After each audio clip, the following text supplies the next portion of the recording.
এই মানুষগুলোকে ভয় দেখানো হয়।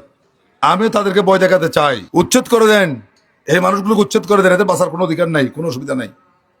কিন্তু আমরাও তোমাদেরকে উচ্ছেদ করবো। এখানে হোটেল মোটেল যেগুলো করেছ, সরকারি জায়গায় করেছ, লিস্ট নিয়েছ, একটিও রাখবো না আমরা যদি এদেরকে উচ্ছেদ করা হয়।